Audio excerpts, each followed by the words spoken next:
Voilà, bonjour à tous. Nous sommes avec vous jusqu'à 14 h avec Mendy qui va nous rejoindre tout à l'heure pour le journal. D'ailleurs, je vais vous préciser tout de suite les titres de l'information en attendant que les images nous arrivent. On parlera tout à l'heure de la mobilisation des infirmières. Elles ont des problèmes. Elles sont donc descendues dans les rues un peu partout en France, mais aussi en Guadeloupe. Plus tard, on parlera de cette conférence du TEDx qui a eu lieu ce week-end. C'était à Fouillol, au campus de Fouillol exactement. TEDx dont on avait parlé ici même. Et puis, nous irons faire un petit tour au salon du bien-être. Voilà un peu pour les titres de l'information que Mendy Fala viendra tout à l'heure vous développer. Sinon, bien, on va parler tout à l'heure d'une manifestation qui aura lieu cette semaine, le 12 exactement, dans quelques jours, à Saint-François. Ça va s'appeler Songez yo pour des mains plus belles. Et justement, l'une des organisatrices de cette manifestation est avec nous. On va la saluer tout à l'heure. Plus tard, on va recevoir un écrivain, puisque je vous ai dit cette semaine, c'est aussi le festival de la BD. C'est l'occasion de recevoir un auteur plutôt très rare en Guadeloupe, Alex Godard, qui est déjà dans nos studios. C'est on va dire, c'est un auteur, dessinateur, surtout auteur d'albums de jeunesse. Il est en Guadeloupe pour quelques jours. On va profiter pour parler avec lui de la Guadeloupe, de sa Guadeloupe, mais aussi de son travail qu'il fera. Et puis, comme d'habitude, chaque mardi, nous aurons la chronique du tourisme avec Elisabeth Adelaïde qui viendra nous retrouver vers 13h30. Voilà un petit peu le sommaire de l'info aujourd'hui. On revient vers vous tout de suite. Alors, je le disais, une manifestation qui va se tenir donc le 11, c'est bien ça, le 11 et le 12. Et donc, cette manifestation s'appelle Songez yo pour des mains plus belles. J'essaie de voir, oui, effectivement. Et Madame Sophia Sylvanise est avec nous et va nous dire quelques mots sur cette manifestation. D'abord, Songez yo pour des mains plus belles, qu'est-ce que c'est exactement ? Alors, en fait, c'est à l'occasion de la publication du livre d'Ernest Moutoussamy, donc le livre qui est sorti. Hommage à la mémoire, c'est ça ? Hommage à la mémoire, voilà, et qui compte donc 30 auteurs. Nous avons donc souhaité organiser une manifestation culturelle et spirituelle pour rendre hommage à nos ancêtres. Alors, avant même d'entrer dans le cœur du sujet, quelles sont les nouvelles d'Ernest Moutoussamy, puisqu'il a été au premier plan de l'actualité pendant longtemps, député, maire de Saint-François, député aussi de la Guadeloupe, et puis bon, on sait qu'il est poète, écrivain. On nous dit qu'il a pris un peu sa retraite politique, c'est ça ? Alors, je ne vais pas parler de l'homme politique, je vais parler de l'écrivain. D'accord. Donc, Ernest Moutoussamy se porte très bien, d'ailleurs la preuve. Hein. Oui. Donc là, dans ce livre-là, il n'a pas souhaité être le seul auteur. Il y a 30 auteurs, comme je vous ai dit, et ce sont des fils, des filles, des ancêtres qui ont donc écrit sur leurs parents défunts. Et donc, cette manifestation, on va peut-être revenir sur la manifestation et présenter donc la manifestation. Oui. Donc, à travers cette manifestation, nous participons au devoir de mémoire envers tous ceux qui ont contribué à la construction de la Guadeloupe avec dignité et humanité, bien sûr, et qui nous ont laissé une Guadeloupe riche de sa diversité culturelle et son identité plurielle. Donc, le 11 et le 12 novembre, nous aurons à Saint-François cette manifestation. Et le 11, il y aura, ça débutera donc dès 8h30. Nous aurons une exposition, voilà, il y aura donc un village d'exposition sur le patrimoine culturel indien. Là, nous aurons une frise historique qui va rappeler l'arrivée des Indiens et qui va surtout mettre l'accent sur la vérité. Donc, nous nous sommes appuyés sur des recherches historiques. Nous aurons des plantes d'origine indienne. Ce ne sera pas simplement une présentation des plantes, mais on rentrera aussi dans la posologie. Nous aurons donc la découverte et la redécouverte, en fait, des langues d'origine indienne, la cuisine indienne, les divinités, les nadrons. Donc, nous aurons plusieurs associations qui vont participer à cette exposition. Alors, je vous arrête parce que En fait, traditionnellement, on sait que après la Toussaint, qui est la fête des catholiques ici, se fait en général le Samblani, qui est une fête à l'hommage des ancêtres indo-guadeloupéens qui disparus. Est-ce que cette manifestation que vous faites, ce lien en âge, ne sera pas seulement ouverte aux Indiens, si je comprends bien? C'est bien cela, mais je vais quand même insister sur le vendredi, parce que le vendredi est un moment important, et nous allons donc présenter le livre d'Ernest Moutsamy, et il y aura surtout une conférence débat, une causerie avec Raymond Boutin sur histoire et mémoire en Guadeloupe. Donc Raymond qui est lui-même auteur de voilà, plusieurs ouvrages qu'on ne présente plus, c'est un écrivain absolument qu'on ne présente plus. Et c'est le samedi. Le samedi, il y aura donc pendant toute la journée cette manifestation qu'on va démarrer par un appel au tambour, le tambour indien, donc le tapo. Voilà. Après, il y aura l'épopée avec Happy Lewis, que nous ne présentons plus. Donc, et qui a réussi, mais là c'est inédit, c'est exceptionnel, qui a réussi à mettre ensemble les instruments, que ce soit matalon, ca, violon, trompette. Et donc nous invitons la population guadeloupéenne à venir découvrir cette épopée. Ensuite, il y aura bien sûr le Samblani. Et nous rappelons quand même que le Samblani n'est pas, en fonction des recherches que nous avons effectuées, le Samblani n'a pas un caractère religieux. Le Samblani, c'est vraiment en mémoire de nos... C'est un hommage aux morts pour ne pas les oublier. Mais alors, généralement, c'est une fête familiale. Cette fois-ci, vous l'ouvrez à... Et nous l'ouvrons, et voilà. Et c'est là que nous mettons ensemble ce vivre ensemble dont on parle si souvent. Et c'est l'occasion, c'est vraiment la manifestation du vivre ensemble et du partage. Il y aura les 5 composantes de la population guadeloupéenne, donc les Antillais d'origine africaine, donc qui sera représenté, et il y aura une prestation en langue bambara. Nous aurons les Antillais d'origine indienne, d'origine arabe, d'origine aussi donc européenne, et nous aurons bien sûr les sans-mêlés. Donc les 5 composantes seront représentées. C'est vraiment le vivre ensemble et le partage ce jour-là, donc le samedi à Saint-François, à travers donc ce Samblani. Et bien sûr, après le Samblani, il y aura d'autres éléments. Donc à nouveau la présentation du livre d'Ernest, parce que nous insistons dessus. Pourquoi? Parce qu'il y a 30 auteurs, et c'est un moyen pour Ernest Moutsamy de faire exister à travers l'écriture des ancêtres. Donc je crois que l'écriture est importante pour faire vivre nos ancêtres, puisque la parole s'en va, l'écriture reste.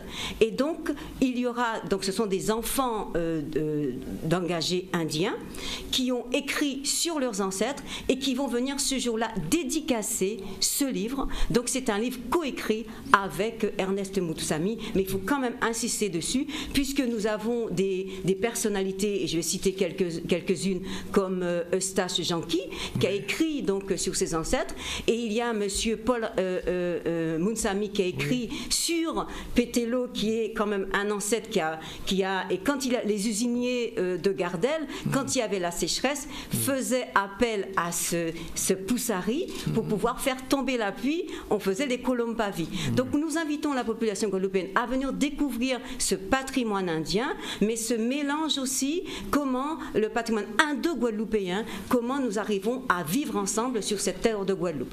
Et l'après-midi, nous aurons donc des activités, des manifestations avec et nous saluons, donc nous remercions déjà Madame Carole Venutelot qui sera donc avec nous. Qui représente, on va dire, orientale ou syrio-libanaise de la Guadeloupe, italienne aussi, enfin. Tout à fait. Et donc elle sera avec nous dans l'après-midi, puisque nous aurons des prestations de danse, de musique, de poésie, puisque Moutsamy, il ne faut pas l'oublier, c'est un écrivain, mais c'est aussi un poète. Voilà. Il tenait absolument que la poésie soit présente. La poésie sera présente, la danse, donc dans l'après-midi. Alors je vois dans le programme que vous venez de décliner un texte en langue tamoule, écrit par Elissi Talou, qui était d'ailleurs notre invité la semaine dernière. C'était pour parler d'Iveapali. C'est courant aujourd'hui dans la communauté indo-guadeloupéenne de s'exprimer en hindi ou en tamoul? Mais justement, et c'est nécessaire, il ne faut pas oublier ses origines. Et donc la langue tamoule permet justement de bien comprendre les chansons que nous utilisons dans les nadrons. il y a des Antillais, donc des Indo-Guadeloupéens, qui ont fait des recherches sur la langue tamoule. Il y a des personnes qui s'expriment en tamoul, mais c'est vrai qu'on apprend avant tout la langue. Là où le tamoul est utilisé, c'est surtout lors des cérémonies, donc dans les chansons. Alors, il y a, bon, on ne va pas dire que c'est un conflit, mais enfin, il y a un petit débat avec le CJPLI de M. Negrit qui préfère parler de l'hindi plutôt que du tamoul. Quelle est votre position sur cette question? Mais écoutez, les deux langues peuvent tout à fait cohabiter, donc nous n'avons aucun... Mais vous avez choisi, vous personnellement, vous avez choisi plutôt l'hindi ou le tamoul? Alors, plutôt le tamoul, parce que c'est pour mieux comprendre, les chansons sont en tamoul. Et donc, pour bien comprendre ce que les chanteurs disent quand ils chantent, c'est apprendre le tamoul, c'est nécessaire. Les pujas aussi sont en tamoul? Voilà, les pujas sont en tamoul. Mais l'hindi, c'est pour communiquer en Inde, quand on va en Inde, l'hindi est beaucoup plus utilisé. C'est la langue la plus utilisée. Voilà, absolument. Donc les deux, non, vraiment, les deux peuvent tout à fait cohabiter. On peut avoir une préférence, hein, c'est le choix de chacun. Bien sûr. Mais les tamoul et hindi, c'est au choix de chacun. Alors, juste une petite question, je vous pose, qui me revient. Qu'en est-il de ce cimetière indien qui était à Saint-François? Alors, c'est vrai que je me bats en ce moment pour qu'on ne puisse pas dire le cimetière indien. C'est le cimetière des raisins clairs. Des raisins clairs. C'est vrai. Alors, semble-t-il quand même, il y a une grande partie de ce cimetière qui était, je ne vais pas dire habité, mais enfin, où des Indiens ont été inhumés. Il faut le reconnaître. Voilà, mais il n'y a plus que des... Il n'y a pas seulement des Indiens. Pas seulement, c'est voilà, vrai. Donc maintenant, il faut évoluer. Oui. Donc, c'est vrai que quand les Indiens sont arrivés en Guadeloupe, ils avaient leur rituel. Ils brûlaient leurs morts. Mais sur les habitations, les planteurs, notamment à Saint-François, puisque c'est Saint-François, ça se passera donc à Saint-François, et Saint-François Pauvert interdisait de brûler les morts. Ce fameux Pauvert de sinistre mémoire. Et c'est justement, et les gens vont découvrir dans ce livre-là comment Pauvert a été le père de certains Indo-Guadeloupéens. Donc c'est l'occasion. Qu'est-ce que vous voulez dire par là, comment il a été le père? Voilà, parce qu'en fait, vous savez, les belles femmes indiennes sur les plantations, les planteurs avaient tout pouvoir sur les plantations. Oui, bien sûr. Donc, je ne vous en dis pas plus. Il en a profité, on va dire. Absolument. Il en a profité, là, il en a profité. Il a contribué au métissage, on va dire. Voilà. Bien. Et les Guadeloupéens vont découvrir le nom du premier Indien mort sur le territoire guadeloupéen. Je ne vais pas vous le dévoiler. Ah non, on verra dans le bouquin. Vous viendrez... Non, il faut venir sur place. D'accord. Puisque nous aurons, samedi, il y aura d'abord la rencontre avec l'Aurélie, et avec l'Aurélie, nous allons découvrir les personnes qui sont décédées, les Indiens qui sont décédés, passagers de l'Aurélie, qui sont décédés donc en Guadeloupe, et puis après il y aura le Samblani, et après il y aura donc l'après-midi, donc les activités, les prestations de danse et de musique. Alors, donc, il faut quand même rappeler le lieu. Oui, j'allais vous dire, avant de rappeler le lieu, peut-être qu'il faudrait vous poser la question, est-ce que c'est une manifestation qui va se pérenniser, ou alors c'est juste un petit coup? Alors, écoutez, ça doit s'inscrire dans pour les années à venir. On doit pouvoir pérenniser cette manifestation. Peut-être pas de la manière où ça se fait aujourd'hui, puisque, bon, ça demande une organisation. Peut-être que là, cette manifestation, celle-ci, de toute façon, chaque manifestation sera différente. Celle-ci est inédite. De par donc le livre, de par que ça s'inscrit dans le 70e anniversaire de l'indépendance de l'Inde, de par les invités qui seront là, et donc, mais il faudra pérenniser cette manifestation pour montrer le vivre ensemble et pour surtout mettre ensemble les différentes composantes de la population de la Guadeloupe. Donc oui, nous allons inscrire cette manifestation. Parce qu'en fait, il y a de cela quelques belles années, Ernest Moutoussamy avait déjà, à l'époque il était maire, rassemblé même à Saint-François, une sorte de village multiculturel. Il faut le reconnaître. Donc, il faut lui attribuer ce mérite-là. Il faut attribuer à Ernest Moutoussamy ce mérite d'avoir fait découvrir, redécouvrir découvrir, je vais dire, internationaliser pratiquement la culture indienne et partager cette culture indienne.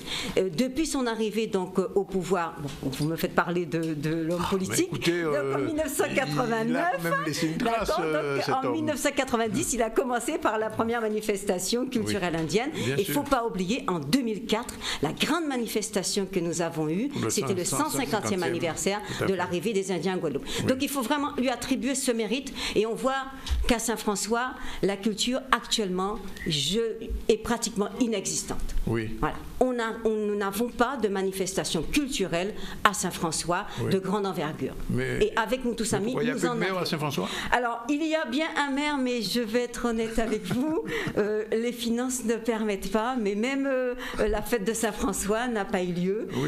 Voilà. Donc, il n'y a pas d'eau, il n'y a rien à Saint-François. Voilà, vous êtes mieux placés que nous. Il y aura cette manifestation. Voilà, il y aura cette manifestation. À Bello, donc, alors, le 11 et le 12 novembre, ce sera donc à Bessot, à Bragelogne.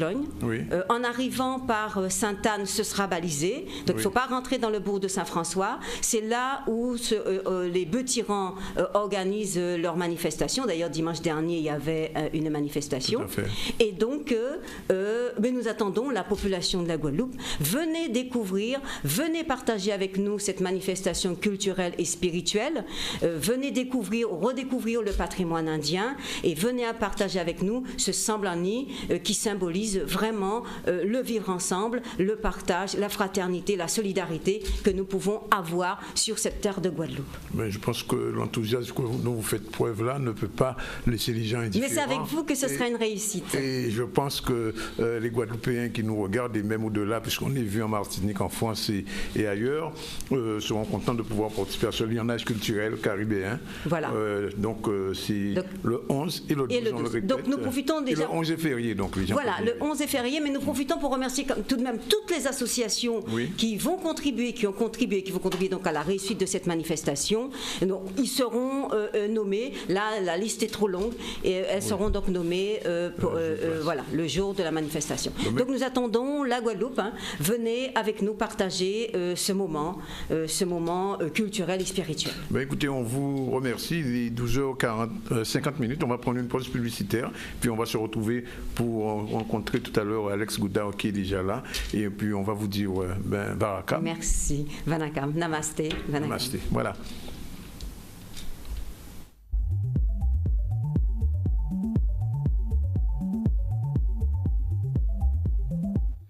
Voilà, c'est parti pour la deuxième partie de ce ZCL en direct donc de Radio Haute Tension. Il ne faut pas l'oublier. Mendy, bonjour. Bonjour Danick.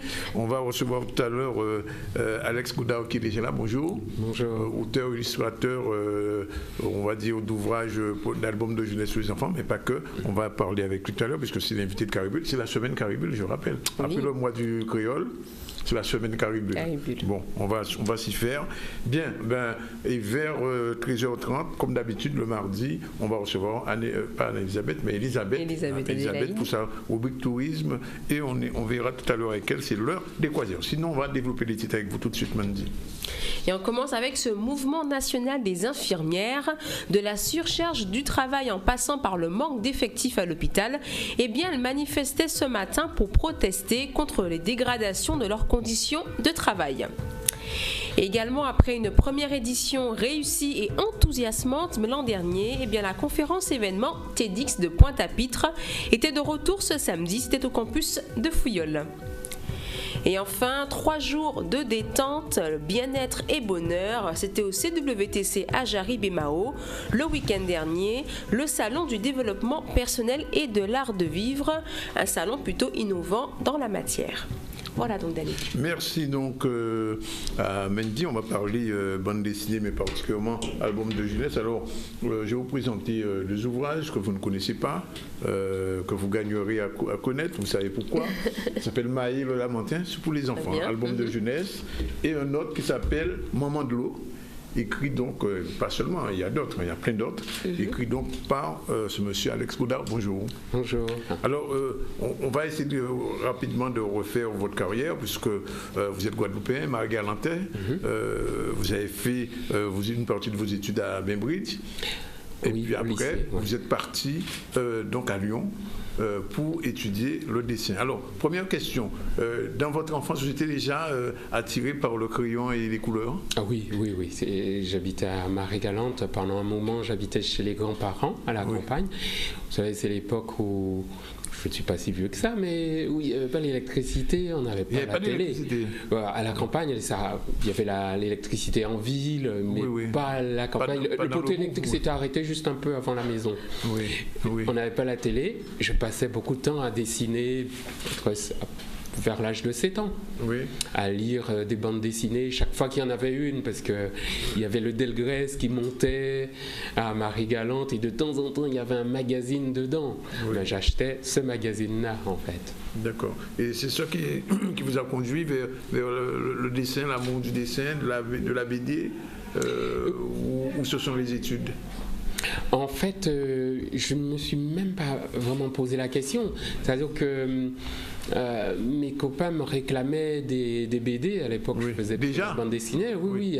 À l'école, chaque lundi matin, j'arrivais avec une nouvelle planche, une histoire, et il fallait ménager un suspense.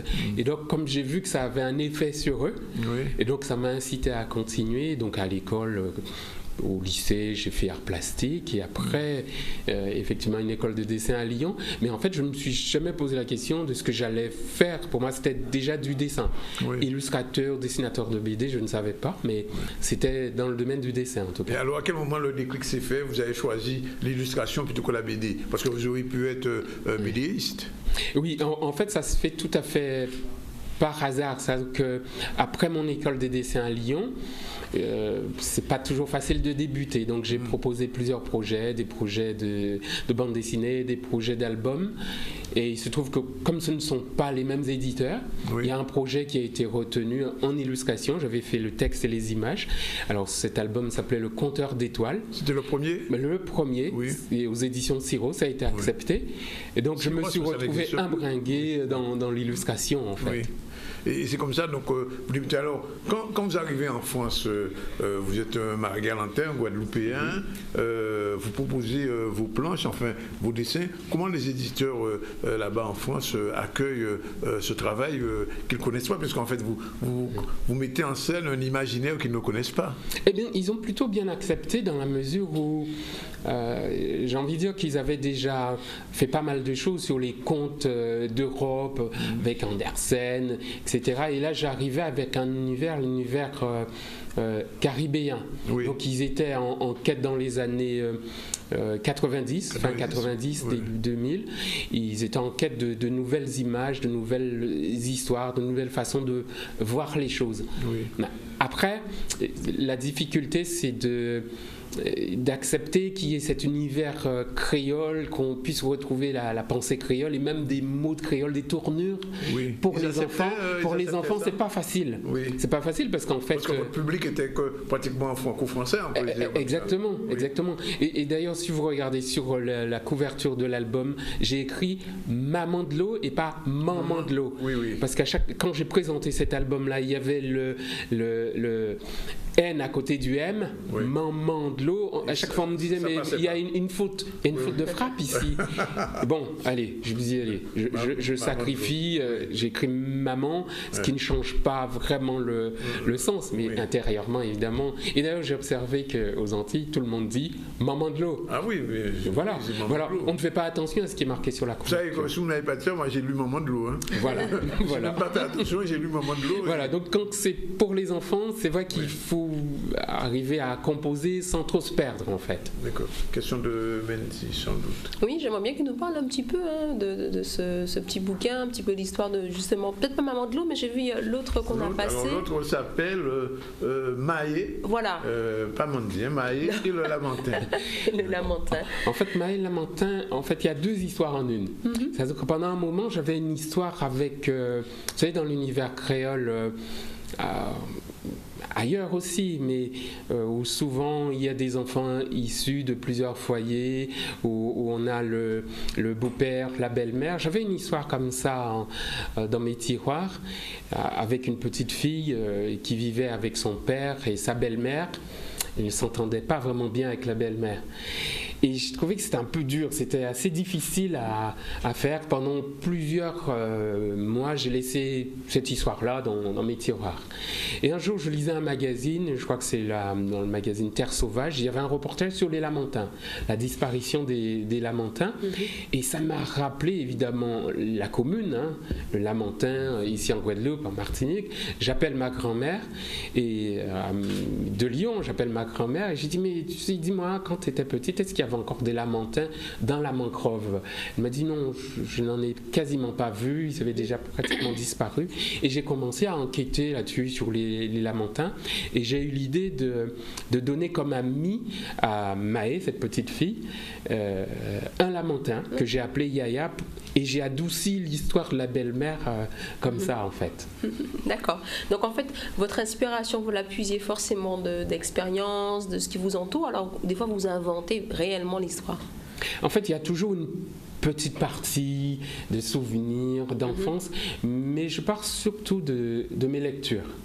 Franchement, des lectures, ou encore j'aime bien aller au marché, faire la queue, attendre pour avoir son kilo de pommes de terre, d'igname ou que sais-je.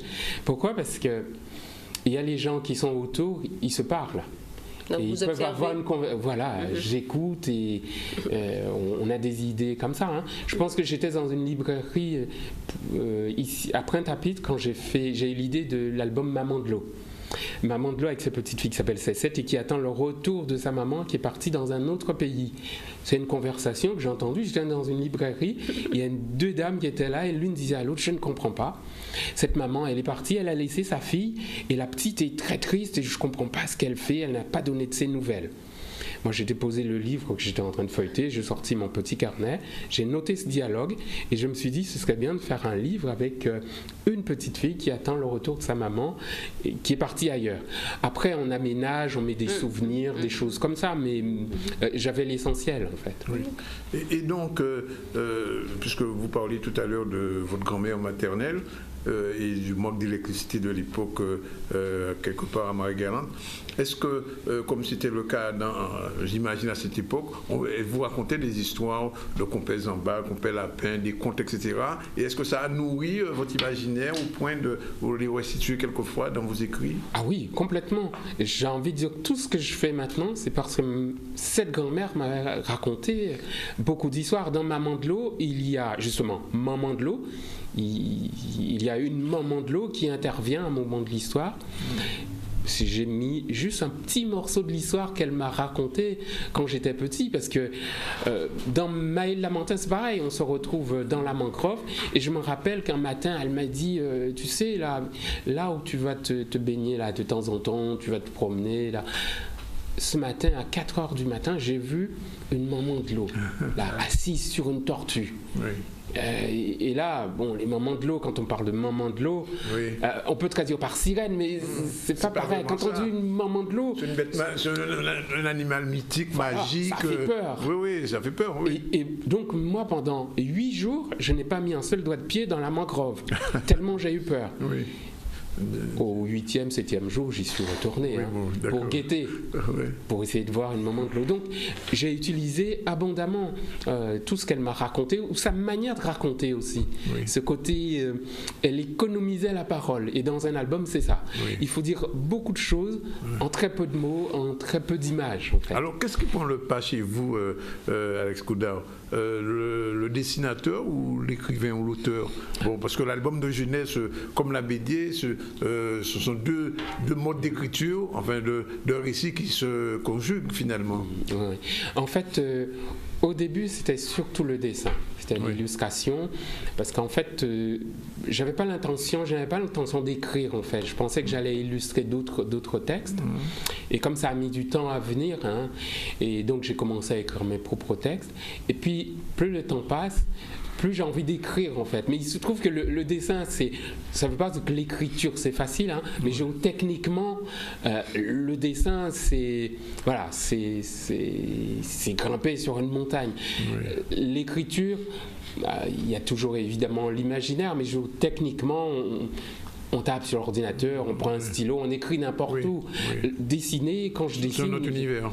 C'est un autre univers. Il faut un lieu, j'ai 500 pastels, c'est très lourd en fait à gérer. Alors je sais pas si c'est la vieillesse, mais bon... Et vous ne ferez plus jamais de BD? Ah si, j'attends avec impatience, parce que là, en fait, pendant un moment, j'ai eu beaucoup de mal avec la BD, parce que comme j'ai commencé avec l'illustration, ce ne sont pas les mêmes éditeurs, comme je vous disais. Ni le même univers, ni la même façon voilà, il faut revenir en arrière, redémarcher d'autres éditeurs. J'avais beaucoup de mal à faire ça, et surtout aussi...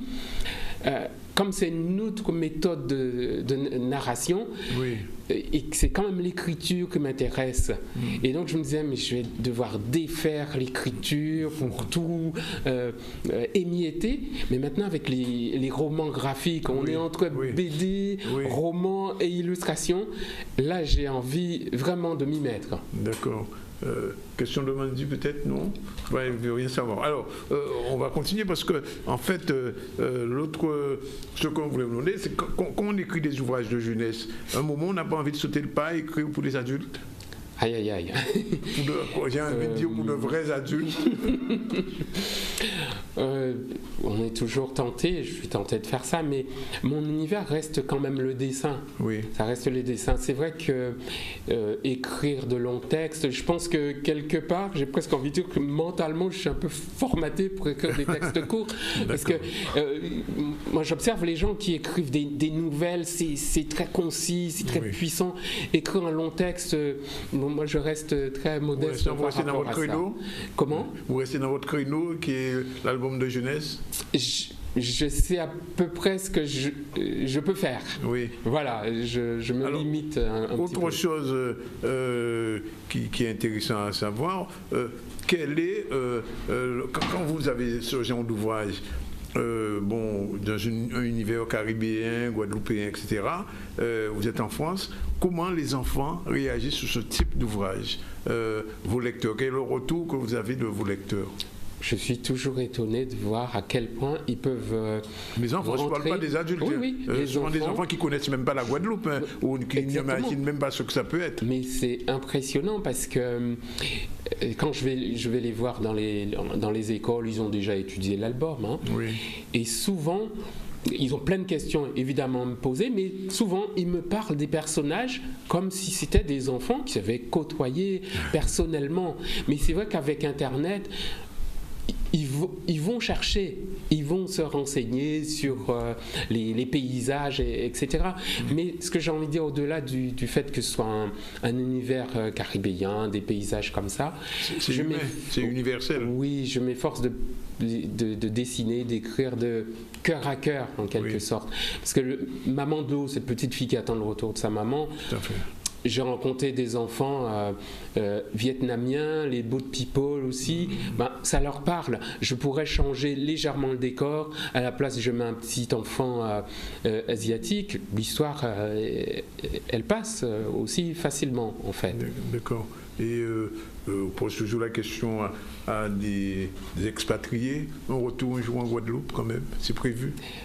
Je ne parle pas de retour parce que Caribille vous a invité. Je parle de vrai retour au pays natal, comme dit Césaire. Eh bien, en fait, je viens en Guadeloupe pratiquement 2 fois l'an. Oui, quand même. Pratiquement 2 fois l'an. C'est vrai que j'aimerais y revenir pendant quelques mois pour dessiner. Oui, vraiment pour dessiner, parce que les paysages, les gens, tout est à dessiner en fait. Il y a encore du travail, comme on dit. C'est énorme. C'est énorme. Là, je n'ai pas beaucoup de temps, donc je fais beaucoup de photos parce que je suis hyper documenté en fait quand je dessine. Mais j'aimerais faire un travail, je sais pas, d'aquarelliste directement dans les paysages. Mais c'est vraiment difficile parce que c'est tellement varié les paysages. On est complètement. Vous êtes allé à Marie-Galante depuis que vous êtes arrivé? Ah oui. J'ai passé 2 jours pour faire du repérage pour un recueil de contes. Donc j'ai été dans des endroits que allez, je suis seul à connaître. Les lieux quand même, vous connaissez quand même, oui. Voilà. Oui. Pour vérifier, je voulais vérifier quelques petites choses pour un prochain album. Donc il y a plein d'albums en gestation déjà? Oui, en fait j'ai beaucoup plus d'idées que d'énergie pour les réaliser parce que c'est long. Hein. Quand on album, c'est un an de travail? Oui, un an pour réaliser un album. L'album, il y a combien? Il y a 48 pages pour un an de travail, oui, c'est vrai, avec le dessin, c'est le dessin, oui. Le travail de et c'est pas prévu, par exemple, de faire une coproduction où vous seriez seulement illustrateur? Ah oui, bon, je ne sais pas si je peux, je vais le dire quand même, j'ai un petit projet un grand projet même, avec Hector Poulet, où là il va écrire, je vais illustrer. Ah oui, c'est très agréable. En plus, ça m'oblige à changer un peu ma façon de faire. Parce que quand il y a un auteur, il y a des choses, par exemple quand j'écris, je peux décider au dernier moment de supprimer un paragraphe parce que graphiquement j'arrive à dire la même chose. C'est pas la peine de garder. Non, voilà, j'aime bien illustrer entre les lignes en quelque sorte. Quand on travaille avec un auteur, il faut se conformer. Voilà, il faut se conformer et en même temps trouver sa place. Alors il y a des auteurs qui tirent la couverture à eux, hein, bien sûr. Mais ça fait partie du jeu. Et vous êtes prêt à vous lancer dans ce genre d'aventure? Oui, j'ai travaillé plusieurs fois avec des auteurs, par exemple Fabienne Canor qui a écrit un texte qui s'appelle Le jour où la mer a disparu. Je vais illustrer son texte, avec Yves Pinguili. Oui, régulièrement. Je travaille avec d'autres auteurs. Écoutez, on est content de vous recevoir. Juste une toute dernière question et on va vous laisser, parce que c'est l'heure du déjeuner quand même, il est 13h15. Est-ce que vous avez quand même observé, entre le moment où vous avez quitté la Guadeloupe dans les années 90 et maintenant, qu'il commence à avoir un foisonnement d'albums de jeunesse? Tout ce sont pas c'est pas de l'Alex Godard, mais enfin, il y a un travail qui commence à se faire. Ça fait très plaisir. Et je suis très content parce que ici en Guadeloupe, il y a eu toute une génération avec des artistes peintres magnifiques. Mais à chaque fois que je venais, j'ai toujours guetté ceux qui s'intéressaient à l'illustration parce que c'est pas que ce soit si différent que ça techniquement, mais être illustrateur, c'est s'adresser quand même directement aux personnes. Il faut donner des choses, c'est un métier de communication. En fait. L'artiste peintre, il fait son tableau, j'ai presque envie de dire en caricaturant, même si on ne comprend pas, on ne ressent rien, c'est presque pas son problème. Tandis que l'illustrateur, il faut quand même qu'il donne quelque chose en retour. Et donc je suis ravi qu'il y ait de plus en plus de livres et d'illustrateurs, d'illustratrices qui s'intéressent au rapport texte-image. Bien. Mais écoutez, on vous remercie. Ceux qui nous regardent et qui sont en Guadeloupe pourront rencontrer Alex Godard à partir du 11, c'est-à-dire le vendredi 11 novembre, le 12 jusqu'au 13 à la bibliothèque Paul Mado à Bémao, où se tient donc le 7e Caribule. Je ne sais pas, si on va encore reparler de Caribule ces jours-ci, mais enfin, on était content de le recevoir. Je rappelle donc ces deux ouvrages, mais ce n'est pas le dernier. Le dernier s'appelle Agoulou Grand Fall. Voilà. On trouve encore en librairie qui sera sur les stands pendant le Caribule. Voilà. Et je voulais vous dire aussi qu'il y aura une conférence demain après-midi à 17h30, justement sur le métier d'auteur-illustrateur. Je suis en compagnie de mon ami peintre Nabajot. Oui, je sais que ça a été votre ami d'enfance et que vous avez retrouvé le week-end dernier. Voilà, on sait tout. Merci en tout cas d'être venu. 13h17. Mendy, le déroulé de l'information. Et on débute ce journal avec la mobilisation nationale des infirmières qui ont donc manifesté aujourd'hui pour protester contre les dégradations de leurs conditions de travail. Entre la surcharge de travail, la pression administrative, la pénibilité même au travail ainsi que le manque d'effectifs, eh bien les infirmières se considèrent aujourd'hui vulnérables et souhaitent sécuriser leur exercice. Nous avons suivi les infirmières salariées CGTG du CHU qui se sont également mobilisées. C'était ce matin devant donc, le centre culturel Réminé Souta. On fait le point avec Michel Héraclide. l'UNPS, c'est un lieu où on se rencontre depuis de nombreuses années pour porter les revendications de la profession soignante. J'ai bon espoir sur le fait que cette action portera ses fruits, puisque ce sont des revendications légitimes, ce sont des revendications dans le sens du bien-être de la population. Ce ne sont pas du tout des revendications purement soignantes ou vers nous. Encore une fois, nous sommes des soignants, on est là pour vous, on est là pour soigner la population et permettre qu'il y ait des soins de qualité. Sans soins de qualité, il y aura plus d'hospitalisation. En ayant plus d'hospitalisation, ce sera encore un coût pour la sécurité sociale, un coût pour le gouvernement. Donc je pense, et il y a tout intérêt à ce que cette revendication porte ses fruits, qu'on puisse avoir la possibilité et les moyens de soigner la population.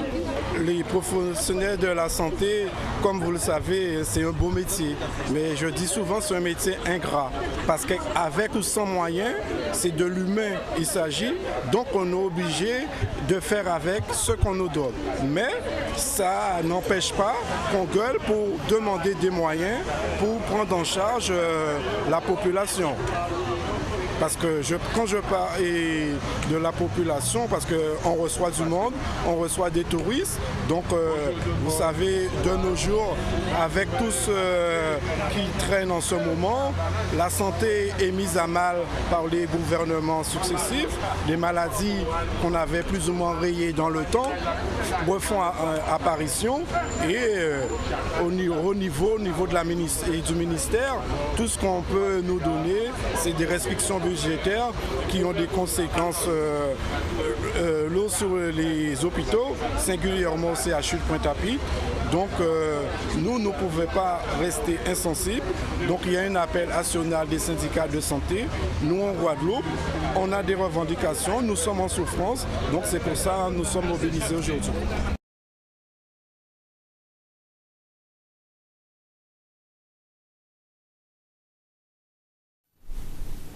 Après une première édition réussie et enthousiasmante l'an dernier, la conférence événement TEDx était donc de retour au campus de Fouillol le week-end dernier. Des milliers de conférences se déroulent chaque année partout dans le monde et permettent donc de faire émerger des idées, des personnalités intéressantes, captivantes et inspirantes. Cette année, plusieurs speakers de divers horizons ont accepté de répondre à l'invitation et de monter sur scène pour partager leur expérience, leurs conséquences, leurs connaissances et leurs idées sur la thématique suivante, l'île des possibles. On écoute tout de suite Viviane Hamon au micro de Xavier Foucault. J'ai été invitée par l'équipe du TEDx à faire une conférence, ils appellent ça Talk, autour du thème de l'île des possibles. Et ma pratique, c'est le conte.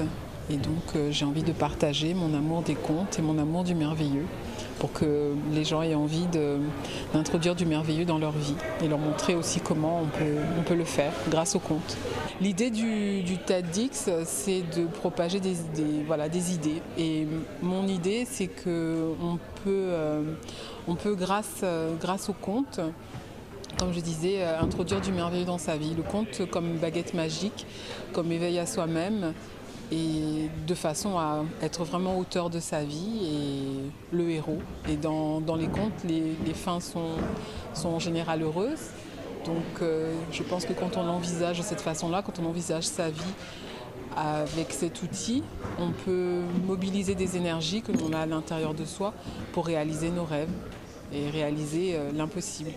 Le conte, c'est une parole qui dit et réalise l'impossible.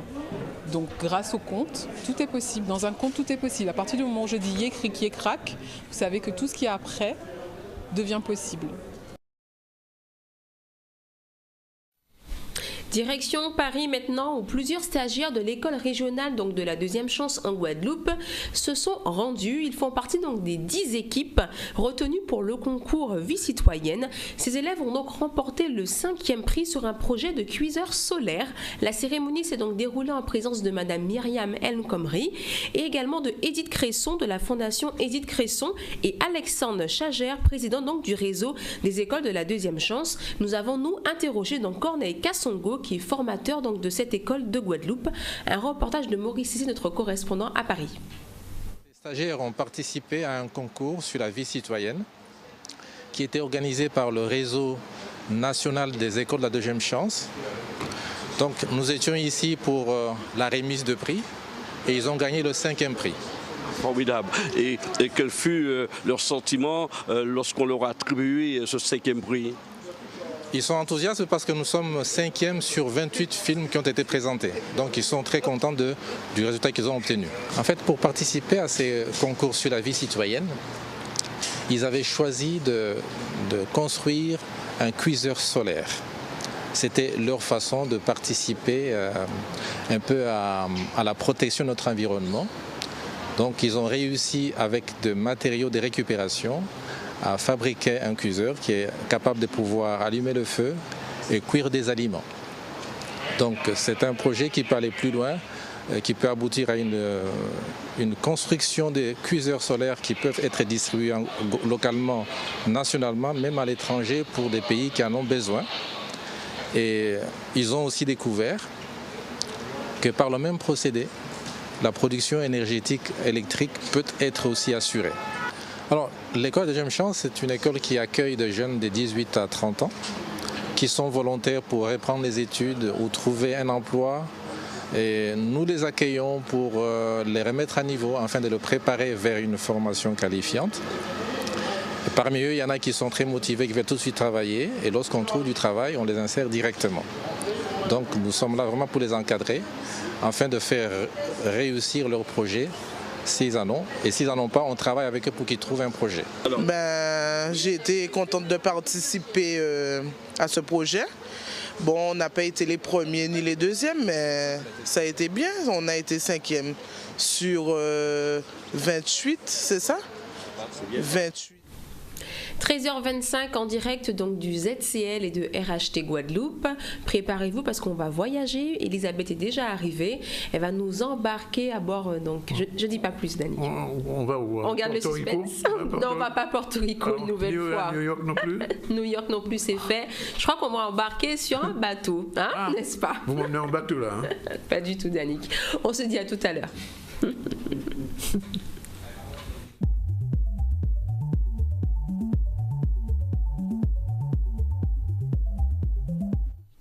Retour pour la 3e fois sur le plateau du ZCL en direct de RHT, la radio 89.8 et 90.8, je ne le dis pas assez souvent, mais je le dis. Retour aussi avec Mendy qui est là. Et enfin, retour avec Elisabeth qui est de retour. Bonjour Elisabeth. Bonjour Dani, bonjour Mendy. Vous avez manqué, vous le savez. Oui. Mais non, mais je vous le dis parce que c'est vrai. Vous m'avez manqué aussi. Bon, bonjour alors, à tous les téléspectateurs. Ravi d'être là. On est content qu'elle soit de nouveau avec nous pour cette chronique de tourisme, sur le tourisme et sur les croisières. On va en parler tout à l'heure. Voilà. On fait un retour sur l'actualité avec Mendy. Okay, on va commencer avec un petit rappel des titres pour ceux qui nous prennent donc en cours d'émission.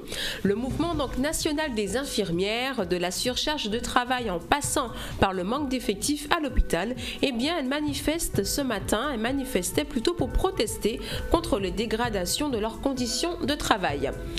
Et également après une première édition réussie et enthousiasmante l'an dernier, eh bien la conférence événement TEDx Pointe-à-Pitre était donc de retour, c'était ce samedi au campus de Fouilleul.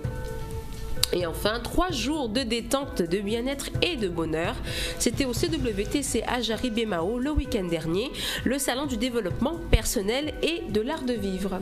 Voilà, merci donc à Mendy. Et je le disais, on va partir en bateau. On ne va pas se faire mener en bateau, mais on va partir vraiment en croisière avec Elisabeth qui est de retour. Ça chauffe du côté des croisières, Elisabeth. Voilà, ça chauffe du côté des croisières. Donc pour ceux qui ont eu l'occasion de venir au mois d'octobre à Pointe-à-Pitre, ils ont dû voir un magnifique bateau qui a fait son escale le 26 octobre donc à Pointe-à-Pitre. Donc ça donne déjà une petite envie. Et puis, c'est plus qu'une envie là. Voilà. Oui, donc, ça donne même des frustrations à certaines. Suivez mon regard. Oui, j'imagine. En tout cas, à partir du mois prochain, dès le 16 décembre, on pourra effectivement avoir des bateaux et on pourra embarquer de Pointe-à-Pitre. Alors, on va le dire, Elisabeth, on fera un ZCL sur le bateau. C'est prévu. C'est prévu. Et donc, je vous avoue que je suis un peu impatiente. Oui, vous n'êtes pas la seule et je ne suis pas le seul parmi les trois là. Bon, bref. Voilà.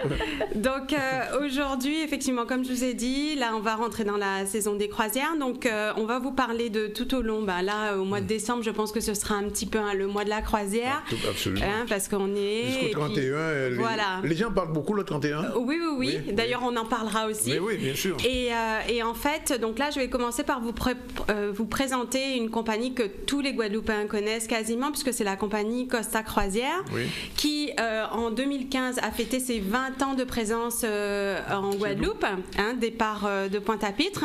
Et c'est une compagnie qui a quand même beaucoup contribué à faire connaître la croisière aux Guadeloupéens, puisque beaucoup, c'est vrai, partaient de Miami, Porto Rico, mais c'est vrai qu'au départ de Pointe-à-Pitre, c'est quand même une chance. Donc, en fait, cette compagnie, c'est une compagnie italienne. C'est ce beau bateau qu'on vient de voir, là. Voilà. Alors, j'ai pas toutes les images, mais oui, c'est le beau bateau. En fait, c'est une compagnie qui a essayé quand même d'innover chaque année. Donc, soit de nous proposer des itinéraires différents ou des bateaux différents. Et effectivement, donc là, on a la chance cette année d'avoir un bateau nouveau qui est le Costa Favolosa. Donc, qui va arriver, qui part, donc qui fait la transatlantique, comme j'avais expliqué. Les bateaux sont sur la Méditerranée, en période estivale, et l'hiver viennent donc dans la Caraïbe. Et là, on a un départ de Marseille le 4. Donc même nous, Guadeloupéens, on peut en profiter aussi. Nous, on vous fait le vol, vous partez de Marseille, et en fait, le bateau a un itinéraire plutôt sympathique pour la transatlantique, puisque on part de Marseille, on va à Barcelone, Malaga, Tenerife. Ensuite, on arrive du côté de Maroc, effectivement, avant. Oui, et puis on arrive donc par la Barbade, et le bateau sera présent chez nous le 20 décembre. Pratiquement 15 jours de voyage. Exactement, 15 jours de voyage, donc c'est une belle croisière où effectivement on profite du bateau et on découvre ces belles escales. Donc au retour, c'est pareil, ce bateau va donc faire la transatlantique, puisque la croisière commence au mois de décembre et se termine fin novembre fin mars. Et donc le retour sera le 1er avril et arrivera donc le 14 avril à Marseille. Entre-temps, nous on aura pu profiter de ce beau bateau qui peut accueillir quand même jusqu'à 3800 passagers. On a une capacité de 1508 cabines et 1110 membres d'équipage. Donc c'est une vraie ville et c'est une vraie organisation. Alors pour donner une idée aux gens, la commune de Vieux-Fort, c'est 1500 habitants. Voilà. Donc le bateau, c'est 2 fois la commune de Vieux-Fort. Exactement. Et je le dis toujours, j'aime beaucoup à dire ça, parce que moi, la première fois que j'ai fait une croisière, vraiment, j'y allais à reculons. Je me suis dit, il y aura trop de monde. Et en fait, pas du tout. C'est une telle organisation qu'en fait, on ne voit pas le monde. On peut très bien, Dany, qu'on pourrait être sur la même croisière sans se voir. Ah non, mais je ferai tout pour vous voir, Elisabeth. Non, vous n'allez pas m'échapper. Ça tout de suite. On aurait des moments en commun, en tout cas. Oui. Mais bon, donc voilà, c'est le Costa Favolosa, donc un nouveau bateau et un itinéraire plutôt sympa, puisque cette année, on a la chance de pouvoir faire, donc sur les 2 premiers départs, ce sont des croisières de 10 jours, 9 nuits. Donc qui vont nous permettre de découvrir la Caraïbe. Alors c'est vrai aussi qu'on sait tous que voyager dans la Caraïbe, c'est pas évident. La croisière, c'est un super créneau pour effectivement connaître. Sillonner toute la Caraïbe. Bien parce sûr. qu'en avion, c'est difficile. Bien sûr. Donc du coup, c'est un très bon compromis. Et pour commencer, donc on a un itinéraire, comme je vous l'ai dit, de 10 jours, 9 nuits, où on découvre Saint-Martin, La Romana, Île Catalina, Saint-Kitts et Nevis, Basse-Terre, dont la capitale est Basse-Terre. Je l'ai nommé parce que c'est un petit peu en commun avec nous. L'île de Grenade, Antigua avec son église magnifique, une église anglicane du XVIIe siècle que j'adore. J'en parle parce que j'aime j'aime beaucoup. Et puis la Martinique, et pour ceux qui n'ont pas l'occasion d'y aller souvent, de découvrir aussi la savane qui a été refaite. Moi, j'ai été assez surprise de voir que c'était sympathique, Fort-de-France. Oui, effectivement. Donc voilà. Donc là, c'est pour le premier bateau, donc le Costa Favolosa qu'on a vu tout à l'heure. Et puis on a aussi le Costa Magica, qui est un bateau qu'on connaît un peu plus puisque c'est la 3e saison. Tout à fait. Et en fait, l'intérêt de ce bateau, c'est qu'il nous permet d'avoir 2 itinéraires, un itinéraire nord et un itinéraire sud. Donc pareil, il fait sa transatlantique, il part le 1er décembre et il arrive chez nous le 16 décembre. Oui. Donc 15 jours le voyage. Voilà, aussi, exactement. Et une fois qu'il sera positionné ici, donc il va faire en alternance donc les 2 itinéraires et ça nous permet effectivement de connaître plusieurs destinations. Et cette année, la nouveauté, c'est le Santo Domingo. Pour l'itinéraire nord, on arrive donc à la capitale et ça c'est super pour ceux qui connaissent la Santo Domingo. C'est vrai que la capitale est quand même, je pense, une destination à connaître. Il faut connaître, il faut l'avoir visité. C'est vraiment pareil, sous un peu l'influence espagnole, mais avec des grandes rues. Le Malecón, le Malecón. Vous avez quand même des habitations qui ont plus de 500 ans. Donc c'est riche. Christophe Colomb aussi, exactement. de son fils, on ne sait jamais, on ne sait pas vraiment lequel il a. En tout cas, ça donne l'occasion de se poser les questions. Et puis Saint-Martin, Antigua, Martinique, donc ça c'est pour l'itinéraire nord. Et l'itinéraire sud, donc on découvre Tobago. C'est vrai qu'en avion, c'est pas facile d'y aller, mais là c'est l'occasion. L'île de Grenade, la Barbade, que j'affectionne aussi, c'est la plus anglaise des îles de la Caraïbe. Et Sainte-Lucie également. Donc en fait, ces 2 itinéraires nous permettent aussi de proposer des croisières de 15 jours pour les gens qui ont vraiment envie de profiter et effectivement de découvrir la Caraïbe sur une durée où alors pendant 15 jours, Elisabeth, on est vraiment coupé du monde. Alors, pendant 15 jours, on oublie tout, le téléphone. Pendant 15 jours, alors les 2 premiers jours, pour ceux qui n'ont jamais fait de croisière, il y a un petit moment d'adaptation parce que c'est vrai que déjà pour se repérer, on se dit où est l'avant, où est l'arrière, voilà. Mais il n'y a que la mer et le ciel. Exactement. Alors, sachez que vous avez toujours quelqu'un qui sera à votre disposition à l'accueil pour vous aider. L'intérêt de la croisière, c'est qu'on est en pension complète, je l'ai déjà expliqué. Et puis, je vais parler un petit peu des innovations. C'est vrai que Costa aussi a mis en place un nouveau tarif où on peut être en tout inclus. Donc ça, c'est bien. On n'a plus à se préoccuper des boissons payantes, des forfaits. Enfin, on fait tout en agence de voyage. Et en fait, il y a plusieurs phases dans la croisière. Chaque jour, on a un petit journal de bord pour savoir ce qui va se passer le lendemain. Il y a des animations toute la journée, le casino le soir, les repas, un dîner. Et même le shopping. Ah, le shopping, bien sûr, le shopping avec avec les boutiques et souvent des soldes aussi, des bonnes occasions. On peut aussi avoir des massages, on peut avoir des activités avec les enfants. Cette année, donc les innovations, puisqu'on en parle, c'est le Peppa Pig pour les enfants qui connaissent. Alors, moi, je connaissais pas, mais ça y est, je suis. Alors, c'est un petit personnage, c'est un petit cochon, voilà, que les enfants adore. Donc cette année, il sera là. Il y a également une manifestation sur certains départs pour ceux qui connaissent The Voice. Donc vous pouvez vous inscrire au début de la croisière et puis il y a une sélection et bien sûr un gagnant à la fin de la croisière. Donc ça, c'est sympa. Ça permet aussi de participer. Et puis ils ont innové aussi puisque c'est vrai qu'aujourd'hui, on a du mal à décrocher un petit peu des réseaux sociaux. Donc aujourd'hui, on a un pack social média et où on peut se connecter un petit peu chaque jour. Ah, quand même. Voilà, parce que jusqu'à maintenant, ça coûtait quand même très très cher. Ça fait partie, un peu du luxe sur la croisière. Et en fait, voilà, donc on a pour tous les goûts, il y a une salle de sport, il y a un chef aussi, un chef étoilé qui s'appelle Bruno Barbieri et qui fait le repas de la soirée de gala. Voilà. Et dans les innovations, parce que je suis dans les innovations, donc chez Riverains Tour, on vous propose aussi, si vous avez envie lors de la soirée de gala, d'avoir une robe de créateur guadeloupéen ou une robe de créateur, robe de gala, soirée, on vous le propose avec notre partenaire à la location. Donc là, on est le plus beau pour les belles photos. Enfin, voilà. Donc la croisière, c'est vraiment le fait de voyager en toute tranquillité, toute sérénité, qu'on soit en couple, entre amis, en famille ou seul, ça arrive aussi. Oui, c'est moins intéressant. Oui, mais on fait des rencontres quand même. Ah, d'accord. Ah, bah, bien sûr, vous avez le dancing, les boîtes de nuit du soir. Bien, c'est noté. Autour de la piscine, il y a des animations. C'est noté, Elisabeth, n'en faites pas plus, c'est noté. Donc voilà. Et donc je vous ai dit à peu près les itinéraires. J'ai insisté cette fois-ci sur les itinéraires parce que je trouve que c'est vrai que c'est une superbe façon de connaître la Caraïbe. Tout à fait. Voilà. Alors c'est trop tard maintenant si on veut trouver un bon plan? Alors non, c'est pas trop tard. En plus, on a des bons plans là sur la fin d'année, notamment sur le 31 décembre, sur le Costa Magica. Donc il faut pas hésiter à venir nous voir. Il reste encore des cabines et à des tarifs très intéressants.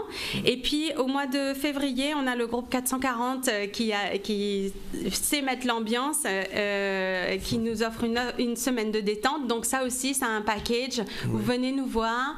Et donc là, c'est ambiance assurée le 10 février. Oui.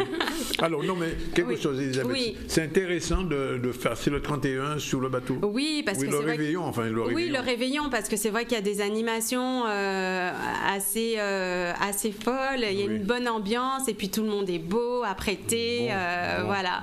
Parce qu'il faut savoir que la soirée du commandant, on est vraiment sur son 31, c'est le cas de le dire. Donc voilà, oui, exactement. Même sur son 32. Alors, quelles sont les formalités pour les croisières? Parce qu'il y a des gens qui débarquent, enfin, c'est pas moi le cas de le dire, aujourd'hui, qui se disent, mais elle parle de croisière, mais comment on fait? Alors, les formalités, sur les croisières dont j'ai parlé, la pièce d'identité en cours de validité, et suffit. Ou le passeport. Ou le passeport, bien évidemment. Alors moi, j'aime à dire que je préfère quand on voyage avec le passeport, comme ça on est tranquille. S'il arrive quoi que ce soit, on est tranquille. La franchise bagage. Alors il n'y a pas de franchise bagage, donc vous pourrez faire votre shopping comme vous voulez, mais sachez que les cabines ne sont pas extensibles. Oui. Il va falloir empiler. Donc voilà. Et puis, bien sûr, je le dis toujours, une assurance multirisque, parce que comme ça on est plus tranquille. Et puis une petite trousse de première nécessité. On ne sait jamais si on n'a pas bien mangé, on n'est pas bien, on a trop mangé, voilà, parce qu'il faut savoir qu'il y en a. Il y a quand même une pharmacie sur le bateau. Oui, il y a une pharmacie, mais sachez que tout est payant, Dani. Ah ben oui, je sais donc, bien, effectivement, il n'y a pas de carte SEMU ni de carte verte sur le bateau, ça c'est clair. Donc voilà, donc là, je vous ai parlé de Costa Croisière, mais je vous parlerai de d'autres compagnies de croisière sur lesquelles on peut embarquer aussi au départ de Pointe-à-Pitre et de Saint-Martin également, voilà. Vraiment, je pense du rêve, ça. C'est vrai. Mendy se sent frustré. Elle nous avait vraiment manqué, ça nous manquait dans la semaine, là, un petit moment où on s'envole, on s'y voit déjà. On ne se rend pas compte, mais quand elle n'est pas là, c'est vrai, on est dans la grisaille. Là. Alors, je serai là la semaine prochaine. Merci d'être là la semaine prochaine. Alors, donc, les gens qui nous écoutent pour la première fois, le contact. Alors, le contact, les agences Riverains Tour, Pointe-à-Pitre, Moule, Basse-Terre, Marie-Galante. Le téléphone 05 90 91 72 10. Notre site internet www.rivetour.com, le ZCL, bien sûr, www.zcl.tv. Notre Facebook aussi. On a beaucoup de demandes, donc n'hésitez pas. Voilà, vous avez des belles vidéos de bateaux. N'hésitez pas à revenir. Je serai vous faire partir. Allez. Ok, on vous remercie. Merci, bonne semaine à tous. Si vous avez raté, pas le bateau, l'émission, zcl.tv, vous pouvez revoir à partir de demain. Donc pas de souci. On remercie Elisabeth et puis on va la retrouver la semaine prochaine. Mendy, revenez du voyage et terminons notre voyage dans l'information. Et 3 jours justement de détente, de bien-être et de bonheur. Non, on a terminé avec les croisières. C'était donc le salon du développement personnel qui a eu lieu donc à Jarry au CWTC. Un événement au format novateur dans le monde donc du développement personnel qui était destiné au grand public ainsi qu'aux professionnels en quête de mieux-être, mais surtout d'informations sur les dernières innovations, mais aussi sur le savoir traditionnel. Il réunissait de nombreux exposants sur différents pôles, le pôle épanouissement personnel, le pôle zen, le pôle bien-être ou encore le pôle conférence, bien entendu. On fait le point avec Xavier Foucault. Sensibilité particulière par rapport au développement personnel puisque j'ai été formé sur ça. En même temps, il y a une réelle demande et un réel besoin, que ce soit en Guadeloupe ou ailleurs de toute façon. Et puis, ce qu'il faut savoir, c'est qu'on a vraiment des grandes compétences en Guadeloupe. C'est pas la peine d'aller chercher à l'extérieur ce qu'on a déjà. Il y a des formations qui viennent de l'extérieur, bien entendu. Mais dans le développement personnel, on a vraiment des gens très compétents et j'ai voulu organiser justement avec mon associé, Madame Kiteri Moutou, un événement qui réunit des professionnels guadeloupéens essentiellement dans le développement personnel. C'est la 2e édition. Donc forcément, ça se met en route progressivement, mais on voit que par rapport à l'année dernière, il y a plus de monde, il y a des exposants différents. Il faut faire ses preuves, bien entendu. On va le refaire chaque année, puisqu'on a déjà réservé nos dates pour 2017, donc toujours au World Trade Center. On va avoir entre 60 et 70 exposants à peu près, parce que de toute façon, on ne peut pas mettre beaucoup plus. Et ce sera, je pense, un rendez-vous incontournable sur la Guadeloupe, un des salons majeurs dans ce domaine, en tout cas dans le développement personnel et l'art de vivre. Theta Dream, c'est aujourd'hui la structure que l'on a choisi de mettre en place, ma femme et moi, pour faire connaître la technique du Theta Healing. On est spécialisé dans tout ce qui va être amélioration personnelle, la thérapie, également le coaching, mais on fait également de la formation pour tous ceux et celles qui souhaitent savoir faire toutes ces choses-là par eux-mêmes. C'est vrai que c'est une très belle initiative, j'ai envie de dire, et je salue Monsieur Rosé d'avoir pris le temps de le faire, puisque c'est vraiment l'occasion de réunir tous les thérapeutes, toutes les thérapies énergétiques qui vont permettre le mieux-être, qui vont permettre à chacun de revenir vers soi, de se centrer vers son propre bien-être, et que ce soit avec la technique du Theta Healing que nous-mêmes nous faisons découvrir ou d'autres techniques, l'objectif c'est de donner à chacun la possibilité de trouver son moment de relaxation, de détente, de bien-être pour avoir des repères et se sentir bien. Et on aura effectivement très prochainement, du 9 au 11 novembre, formation pour les premiers niveaux de la technique pour une première libération. Très intéressant, c'est une démarche qui permet de voir certaines choses, de nouvelles choses, d'autre part, d'avoir une idée positive sur l'ensemble du salon. Bon, il est vrai qu'il y a certaines choses qu'on connaît, d'autres qui sont innovantes. Et à ce moment-là, donc, on écoute et puis on fait avec, en quelque sorte. Et pour terminer, nous parlerons santé. L'association JAFA poursuit donc son programme de prévention santé et invitait la population à DM, cette fois, à participer donc à la manifestation intitulée Manger pour santé, une animation qui abordait donc un sujet assez important, celui de la consommation des produits locaux face à la problématique de la chlordécone qui est présente bien évidemment dans notre alimentation. Au cours de cet atelier, M. Sully Gabon a abordé l'actualité de la chlordécone ainsi que les avantages de la consommation des produits locaux pour la santé. On fait le point avec Michel Terrasse. Programme JAFA qui propose, qui fait nos invitations là, ça. Et donc dans politique à ville de Deyet, donc mais là c'est sans hésitation qu'ils sont d'accord pour recevoir aussi le territoire là. Et donc c'est avec plaisir que nous recevons pour nous mettre à la population la majeure partie de l'information que UTP a vrai si manière pour éviter de consommer chlordécone. La soirée là passé très bien. D'avoir que, dans le cadre du programme JAFA, nous venons pour nous expliquer au peuple la réalité à chlordécone aujourd'hui. Nous avons les paroles qui montent, qui descendent, et nous comptons à travers les discussions que nous n'avons pas connaître effectivement qu'est-ce que chlordécone, qui est application par rapport à l'environnement, par rapport à la santé. Et voilà, JAFA, c'est ça. C'est les vignes, c'est les dit déjà. Qui nous a limité l'exposition de la population à la chlordécone. tout le monde Guadeloupe pris le chlordécone anti-danse. En qui j'en pour nous faire pour que seulement toi chlordécone là ça baisser d'une part et que nous pas continuer à mener anti encore nous. Parce que le chlordécone là anti l'environnement nous, il y a anti sol en nous, dans les zones contaminées, il y a anti de l'eau, il y a anti dans la mer là et cela pour 600 ans. Pour l'instant, nous ne pouvons pas dire qu'il y a une solution parce que nous pensons savoir qui gens pour décontaminer ce sol là. Nous pouvons faire ça. À petite échelle laboratoire, nous ça fait. À grande échelle, nous pouvons ça faire. Jeudi jour, l'idée là, c'est de dire que l'école là, il y a dit dans ça nous quoi manger, il y a dit dans zièmement nous qui sortent dans les sols que l'on connaît, d'accord. Il y a dit dans alimentation nous, c'est à nous pour nous trouver nous véatifs. Et c'est pour ça que voilà, Jaffa, c'est de former des consommateurs avertis pour dire attention, si vous voulez manger. Ça nous croit une plante sensible à chlordécone, un tubercule, un ziam, ou peut-être d'autres plantes moins sensibles. Il faut nous poser la question, où là ça sorti? Est-ce qu'il y a du chlordécone là-dedans? S'il y a du chlordécone là-dedans, qu'à pour en faire? Éplucher grassement, d'accord? Bien laver, faire en sorte que nous ne pas rajouter encore de chlordécone en plus qui ça qui j'ai anti encore.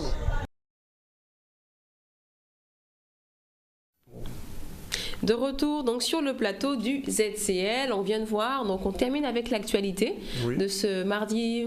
On est quelle date aujourd'hui? On est le 8. Le 8, j'allais dire 11 novembre. Non, pas encore. C'est vendredi. On a encore jusqu'à jeudi pour tenir, c'est ça? Oui, encore une semaine de caribule, encore 2 jours de caribule, et puis après on en aura fini. Bien. Très bien. Eh bien, on va clôturer. Il est pratiquement 13h43, si je me... Non, 54 déjà. 54 minutes. 54 minutes. Bon, c'est l'heure du déj, comme on dit, pour ceux qui n'ont pas encore fait. Et puis on se retrouve demain. Demain. Et le boutin est revenu. Enfin. Avec Elisabeth. Voilà. Tout est bien, tout est bon. Voilà. Merci en tout cas d'être avec nous du lundi au vendredi avec Mendy et tous nos chroniqueurs et chroniqueuses. Et on a récolté une nouvelle chroniqueuse, mais enfin je ne vous en dis pas plus, ce sera pour la prochaine fois. Voilà. C'est fini pour aujourd'hui. Mise en boîte aujourd'hui, c'était qui? Zébriste. Oui, ça se voit, non? C'était bon. Mais bien sûr. C'était bon. Bon, on va le dire. Allez, c'est fini. À demain à la même heure.